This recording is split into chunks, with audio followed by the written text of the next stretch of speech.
Bek timnas Indonesia Jay Idzes berbagi momen luar biasa kepada media Belanda soal debutnya bersama skuad Garuda. Ia menjalani debutnya bersama skuad Garuda saat melawan Vietnam di Stadion Utama Gelora Bung Karno, Senayan, Jakarta pada 21 Maret 2024. Jay Idzes menceritakan momen debutnya bersama tim Merah Putih ke media Belanda. Pemain Venetia ini mengatakan bahwa bisa membela negara kampung halamannya tersebut jadi kehormatan buat dirinya. Kepada media Belanda Voetbalzone, ia mengatakan bahwa sebenarnya Jay telah menjalani proses panjang untuk bisa membela tim Merah Putih. Menurutnya, ia pertama kali menjalani debutnya saat melawan Vietnam pada 21 Maret 2024 lalu. Ia debut saat timnas Indonesia melakukan perjuangan dalam putaran kedua kualifikasi Piala Dunia 2026 zona Asia. Tentu saja itu kehormatan besar.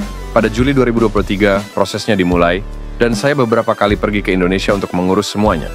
Pada Februari tahun ini, semuanya selesai dan sebulan kemudian, saya bisa melakukan debut di kandang melawan Vietnam. Ujar Jay Idzes. Menurutnya, saat pertama kali memperkuat skuad Garuda, timnas Indonesia dalam situasi tak mudah. Pasalnya, mereka baru mengemas 1 poin dari 2 laga yang dilakoninya. Untuk itu, melawan Vietnam menjadi laga tak mudah, tetapi akhirnya tim Merah Putih berhasil meraih kemenangan. Tim asuhan Shin Tae-yong itu sukses mengalahkan Vietnam di kandang Stadion Utama Gelora Bung Karno, Jakarta. Saat pertama kali menjalani debut ini, tim Merah Putih meraih kemenangan. Namun, Jay mengenang momen luar biasa dalam debutnya, yakni atmosfer luar biasa stadion. Ia mengaku merasakan hal yang luar biasa karena supporter memenuhi stadion dan itu terasa gila. Beredar rumor Anthony Matheus jadi pemain naturalisasi tambahan untuk timnas Indonesia persiapan putaran ketiga kualifikasi Piala Dunia 2026 zona Asia.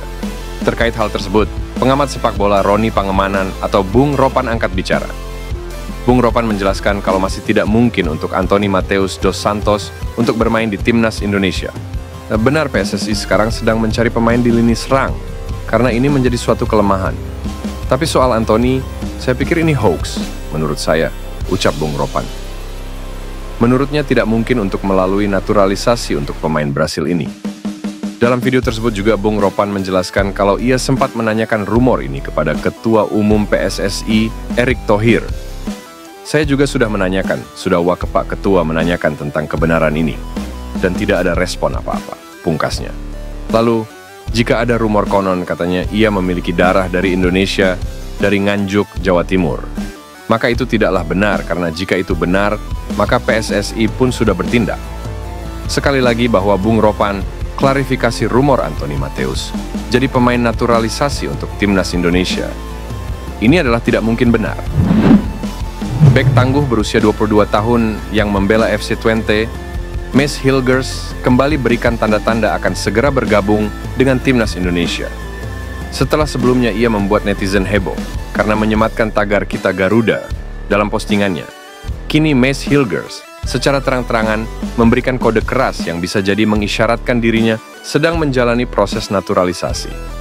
Usut punya usut, Mads Hilgers ternyata sudah mengikuti atau memfollow akun Instagram PSSI.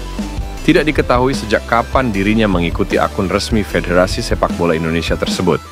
Tetapi ini tentu menjadi angin segar bagi timnas Indonesia. Kehadiran Mads Hilgers tentunya akan menambah kekuatan lini belakang tim Merah Putih yang saat ini telah diisi oleh sejumlah bek tangguh.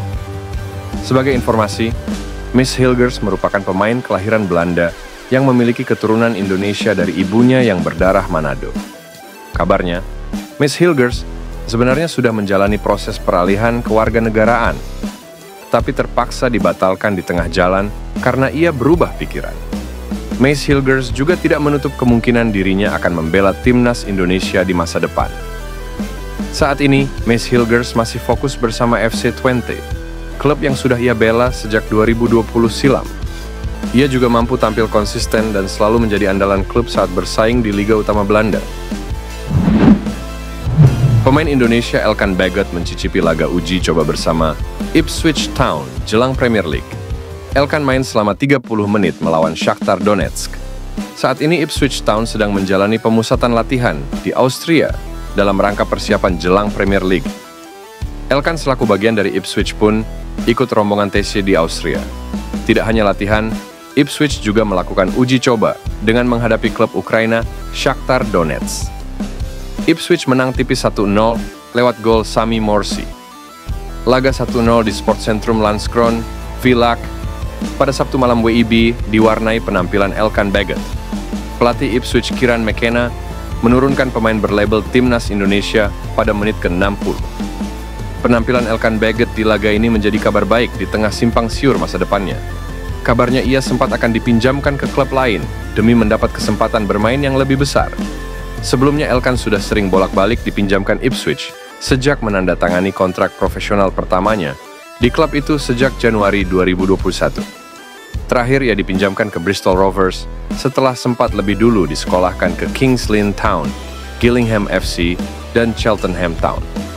Adapun Ipswich masih akan menjalani beberapa uji coba selama di Australia, yakni melawan klub Jerman Fortuna Düsseldorf pada 27 Juli, Borussia Mönchengladbach pada 2 Agustus, Hoffenheim pada 3 Agustus, dan melawan klub Prancis OGC Nice pada 10 Agustus. Nasib Elkan bersama Ipswich bisa disimak dalam laga-laga uji coba itu. Semakin sering diturunkan, maka besar kemungkinan akan dipertahankan Ipswich. Sebaliknya, jika minim kesempatan, maka bisa disimpulkan Elkan tidak menjadi bagian rencana Ipswich musim depan. Nama Jairo Riedewald kembali menjadi perbincangan setelah isu naturalisasi yang sempat berhembus beberapa waktu yang lalu. Nonton Pension, orang yang mencari tahu profil Jairo Riedewald lebih jauh dan mencari kabar terbaru mengenai perkembangan isu ini.